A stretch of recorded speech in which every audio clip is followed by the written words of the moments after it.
sorry girl, I gotta go. Yeah, you know this ain't the old me. Try to keep it on the low. Assalamualaikum warahmatullahi wabarakatuh. Halo guys, jumpa lagi di Aryan M Channel. Oke, buat teman-teman yang klik video ini, saya harapkan mudah-mudahan teman-teman masih dalam kondisi sehat walafiat, dan jangan lupa dukung dengan cara like juga subscribe. Oke guys, kesempatan kali ini saya mau react sebuah video dengan judul Dialek Jakarta pun serbu Malaysia. YouTuber Malaysia resah sekali dengan pengaruh bahasa Indonesia. Tentunya dalam video ini terkait dengan permasalahan bahasa Malaysia yang sampai sekarang masih menjadi persoalan di Malaysia. Oke, seperti apa videonya? Sebelum kita berkomentar, kita akan lihat dulu. Bahasa Melayu seringkali dikaitkan entah itu bahasa Indonesia atau etnis Melayu di Malaysia itu sendiri. Nah, di sini ada video menarik dari seorang YouTuber Malaysia, pendakwa teknologi. Ia membahas tentang penggunaan bahasa Melayu di Malaysia. Dia tampaknya mengkritik keras sikap kaumnya sendiri, yaitu orang-orang Melayu yang meremehkan bahasa Melayu. Kenapa saya terpanggil untuk nak buat episod ni? Kerana saya dah nampak penggunaan bahasa Malaysia kita ni dah jadi macam tak apa-apa. Apakah punca masalah ni? Siapa yang bersalah terhadap apa yang berlaku pada bahasa Malaysia ni? Kepada bahasa kebangsaan negara kita. Sebelum kita nak pergi salahkan bangsa lain, sebelum kita nak pergi salahkan negeri lain, sebelum kita nak pergi salahkan makhluk lain ke apa ke, kita salahkan diri kita dulu. Anda sedar tak? Kita orang Melayu ni merupakan salah satu punca kenapa bahasa Malaysia jadi macam sekarang ni. Apa yang kita dah buat dekat bahasa kita? Kita orang Melayu sendiri ni pun masih ramai yang tak fasih nak menggunakan bahasa Malaysia. Tak reti nak menggunakan bahasa Malaysia dengan betul. Malah merosakkan lagi bahasa kita tu. Duk guna lu-gua sana sini, guna bahasa pasar, bahasa rojak, bahasa blender, bahasa tanah liat apa tah. Bukan hanya untuk nak bersembang dengan kawan-kawan. Bahasa yang dah rosak tu digunakan merata dalam filem, dalam drama, dalam radio. Sekarang ni lagi teruklah dengan social media. Tersebar merata penggunaan bahasa Malaysia yang dah rosak ni. Kalau anda nak tengok contoh lain kan, anda pergi tengok iklan-iklan yang ada terpacak tepi jalan tu. Tengok mereka buat apa dengan bahasa kita. Anda pergi tengok nama projek-projek perumahan yang baru sekarang ni. Anda pergi tengok nama jalan-jalan yang baru. Anda pergi tengok nama kedai-kedai semua tu. Mereka pakai bahasa Malaysia yang betul ke? Sempurna ke bahasa tu? Itu belum lagi isu-isu yang melibatkan orang-orang kita, orang-orang Melayu ni yang meremehkan penggunaan bahasa Malaysia. Apa yang buat saya paling marah ataupun rasa paling meluat tahap gila kan, adalah orang Melayu yang sengaja nak menggunakan bahasa Inggeris di hadapan orang Melayu lain, terutamanya apabila berada di khalayak ramai, untuk nak tunjukkan seolah-olah dia tu hebat ataupun dia mempunyai status yang lebih tinggi. Anda boleh tengok benda ni semua dekat shopping mall. Banyak orang Melayu pergi masuk kedai-kedai yang up sikit, bila dia nak bersembang dengan jurujual ke cashier ke apa ke, walaupun mereka tu pun orang Melayu juga kan, saja nak pergi speaking, walaupun dia cakap bahasa Inggeris tu dah lah tunggang langgang, nampak sangat tak pernah pakai pun. Itu belum kira lagi yang nak panggil anak depan orang, duk come here boy, come here boy. Sampai ada satu kali tu saya nampak dan dengar sendiri tau, seorang mak ni dia nak try speaking lah dengan anak dia tu, sampai anak dia tu tanya balik dekat mak dia, mama cakap apa tu? Gila, buat malu lah depan orang.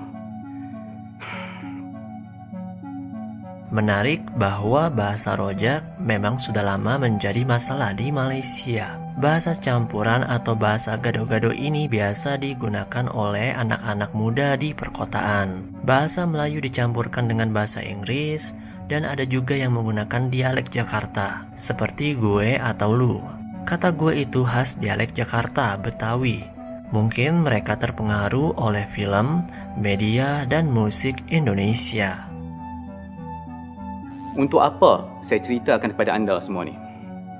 Saya cerita ni dekat anda untuk beritahu bahawa kerosakan bahasa kita ni bermula dengan kita. Kita yang malu nak gunakan dia. Kita yang perlekehkan dia. Kita yang rasa bahasa Malaysia ni tak guna. Saya pernah nampak tau orang Melayu yang marahkan orang Cina ataupun orang India kan, yang tak fasih nak berbahasa Malaysia ni. Siap pergi kata dekat mereka, oh duduk dekat Malaysia tapi tak reti nak cakap bahasa Malaysia, pergi balik China lah, pergi balik India lah. Tapi Dalam masa yang sama juga, orang Melayu itulah antara golongan manusia yang gelakkan Datuk Seri Ismail Sabri itu apabila dia nak gunakan bahasa Malaysia di peringkat antarabangsa.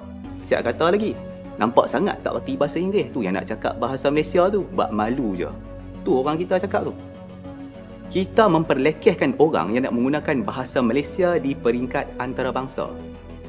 Kita memperlekehkan orang yang nak menggunakan bahasa kebangsaan negara kita ni di pentas antarabangsa. Adakah anda malu untuk nak menjadi rakyat Malaysia?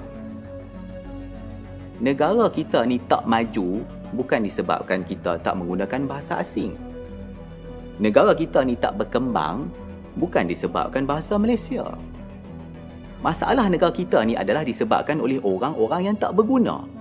Kita berpecah belah, kita bergaduh antara satu sama lain, kita pentingkan diri sendiri, kita tamak. Kita yang rosakkan negara kita. Perbuatan kita yang menyebabkan kita ketinggalan.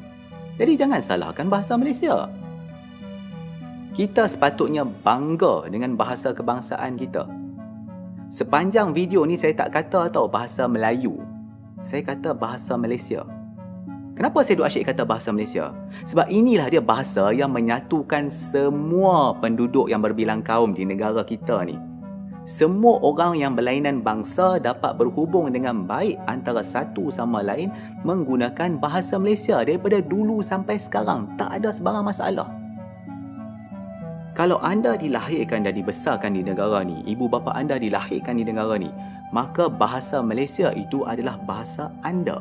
Ia adalah milik anda, identiti anda. Tak kisah anda ni bangsa apa sekalipun.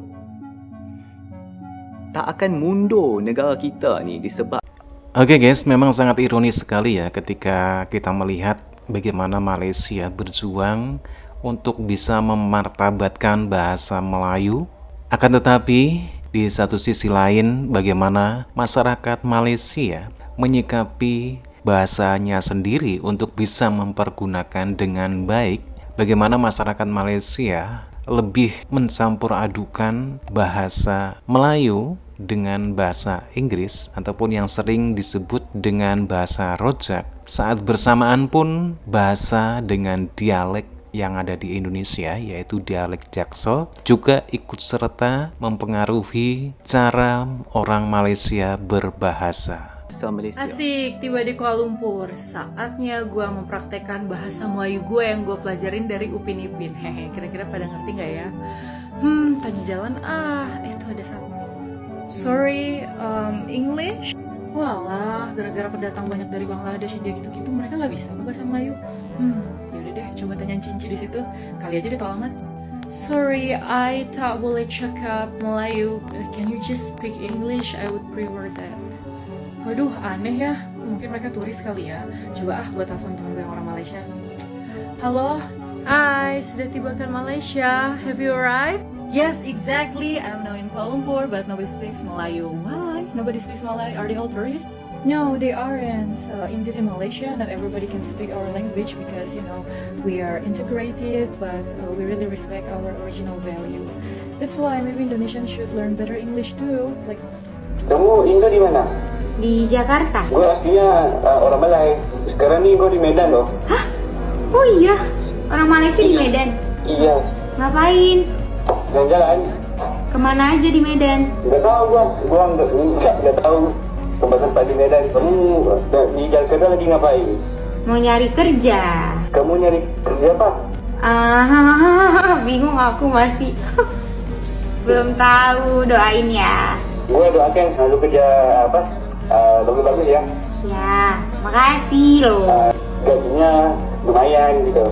Ya, semoga gajinya berapa? Gajinya 20 juta lah, 20 juta. Oh, banyak sekali. Amin. Iya. Amin. Lepas tu cari pasangan handsome, comel. Oh, cari pasangan yang handsome ya.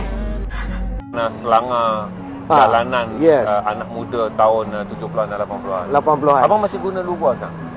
Pian masih pakai? Yes, abang pun. Okay. Facebook abang akan gunakan gua. Tapi ada. Sorry. Nak betulkan sebab ada peluangnya. Ada orang kata, ini lu gua ni cakap macam Cina. Kau apalah hangguk kau Cina. Itu bahasa lu gua tu bahasa Betawi. Dia tak faham. Bila orang Cina pergi ke Indonesia, mereka pakai bahasa yang diucapkan oleh Melayu asli Betawi. Tak percaya tengok filem Benjamin S. Ya. Itu kan. Ya. Jadi dan tak percaya pergi ke China, tak ada orang cakap lu. Hanya di Jakarta itu pasal sekarang dia maintain lagi kan, bukan Cina tak. Jadi dan lagi satu, bahasa Lugua ni senang kalau kita filmmaker tengok. Piramli pakai Lugua. Dia bercerita dengan Aziz Hatta. Kan Aziz Hatta pernah cerita, arwah Piramli kata, Ziz, gua rasa gua nak hidup 1000 tahun lagi dalam dokumen kan. Gua. Lepas tu Aziz jawab, lu akan hidup sebab bila dalam filem, bila kita guna perkataan lu gua, kita cut cross barrier. Nah, Sobat Maju, begitulah nasib bahasa Melayu di Malaysia. Bagaimana pendapat kalian?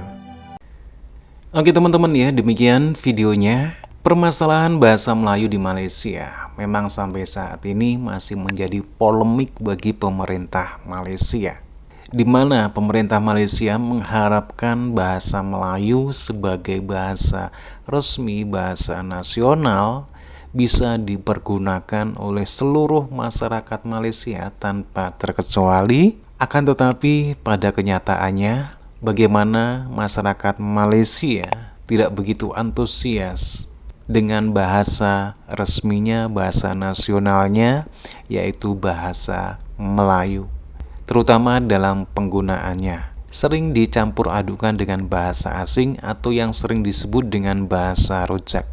Bahkan gampang sekali terpengaruh dengan dialek-dialek ataupun bahasa yang lain seperti dialek Jaksel, itu juga mempengaruhi di sana. Tentunya hal ini jauh dari harapan para profesor bahasa di Malaysia yang sering mengatakan bahasa Malaysia adalah lingua franca, bahasa Malaysia telah mendunia dengan penutur yang banyak. Semua itu tidak lain adalah bahasa Indonesia. Memang benar, berbeda dengan bahasa Indonesia. Dengan penutur yang banyak, bahasa Indonesia sekarang mampu menjadi bahasa di persidangan UNESCO. Hal ini satu kebanggaan bagi masyarakat Indonesia. Oke teman-teman ya, demikian. Bagaimana menurut teman-teman? Silakan teman-teman bisa berkomentar.